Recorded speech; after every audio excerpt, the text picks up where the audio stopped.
ꯉꯁꯤꯒꯤ ꯚꯤꯗꯤꯑꯣꯁꯦ ꯑꯩꯈꯣꯏꯒꯤꯀꯣ ꯂꯥꯜ ꯀꯤꯇꯥꯕ ꯍꯥꯏꯔꯤꯕ ꯂꯥꯏꯔꯤꯛꯁꯤꯗꯒꯤꯀꯣ ꯔꯦꯃꯤꯗꯤꯁ ꯄꯩꯁꯥꯒꯤ ꯑꯣꯏꯅ ꯄꯩꯁꯥ ꯅꯨꯡꯁꯥꯒꯤ ꯕ꯭ꯂꯣꯀꯦꯖꯦꯁ ꯂꯩꯕ ꯏꯟꯀꯝ ꯍꯦꯟꯅ ꯏꯟꯀ꯭ꯔꯤꯁ ꯇꯧꯅꯕ ꯀꯩ ꯇꯧꯕ ꯌꯥꯒꯦ ꯍꯥꯏꯕꯗꯣꯀꯣ ꯁꯤꯒꯤ ꯂꯥꯏꯔꯤꯛꯁꯤꯗꯒꯤ ꯂꯧꯊꯣꯛꯑ ꯁꯦꯝꯖꯕꯅꯦꯀꯣ ꯑꯗꯣ ꯑꯩꯈꯣꯏꯅ ꯇꯧꯕ ꯌꯥꯕ ꯄꯣꯏꯟꯠ 6-7ꯇꯪ ꯑꯩ ꯃꯌꯥꯝꯗ ꯍꯥꯏꯖꯔꯝꯒꯦꯀꯣ ꯑꯗꯣ ꯁꯤꯁꯦ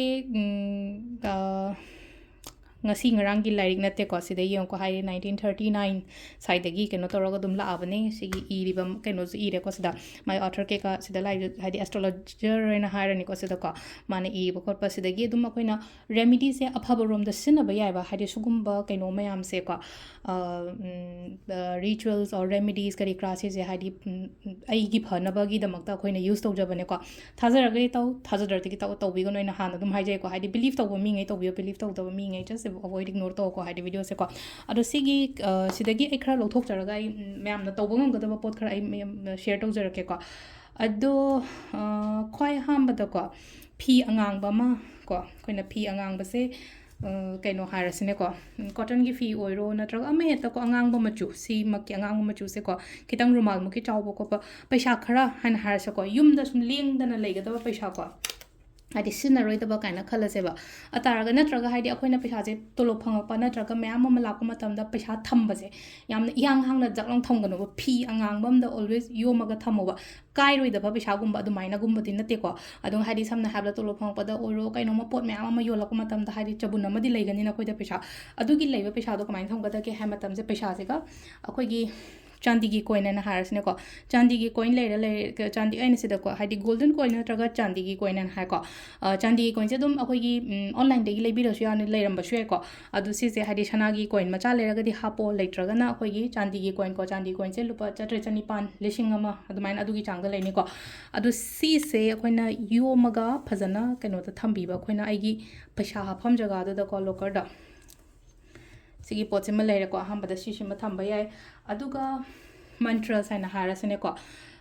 Shri Shuktam haina ha ko sida ko Shri Shuktam se 108 times holo haba sida aina iraga di thamme ko hadi se screenshot loge lobe ko hadi Shri Shuktam se ai sida dum ai workplace ki mamang dos mai tar dum thelaga dum thamme ko hadi ningjang pa matam da son bro sum 108 time cham ni pan gumba son bi cham cham na ha ba da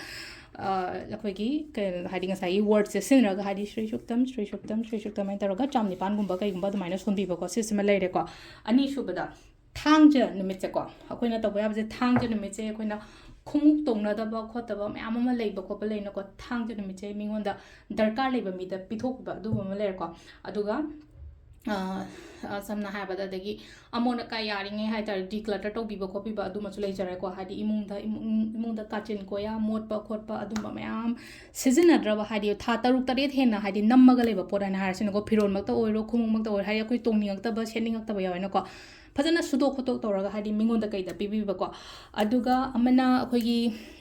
paisa nung sha hena chattana ban hara se ba ko paisa nung sha hena chattana bai da makta koina ko sigi lal kitab se ko lal ka red book kaina hai ko red book se kari da base toraga sem bano hai kan se da akhoi di samudrika shastra na hai ko samudrika shastra se kaino hai di astrology ki part amane hai di khubak yeng ba gumba aura reading gumba ta ko adum mayam do ne ko adong sai aina komba gi hai jagi do na hai di paisa chattana ba unnecessary hadi paisa se lakti la e dum chat pa khot pa hele ko len har se ba ko atara ga di khoina money bag se da ko aina happy se kuire ko khoi copper gi coin se haidi khoi gi kaino sangba gi type ta harasine ko samna habada egi per sangba sida sum leino ko haidi egi lai gi halapa paisa gumba kai gumba sum aina hapchala thamne kai da ba paisa gumba thamane ko adu si ka tang na tana haidi aina happy ma'am se dim yame jibu coin de kai de gi sidi kaino gi lal kitab ki na te ko sum akoina aina believe to bagi damak ta hapsa bane ko chandi gi coin hapasu yai ko chandi gi coin hapasu yai aduga aina je habda copper gi coin ama hapo paisa sa hena chatana bai da ba copper gi coin se polak ta gi legira kadai ta gi lege ko haidi yolam gani do ima ke thel da kai da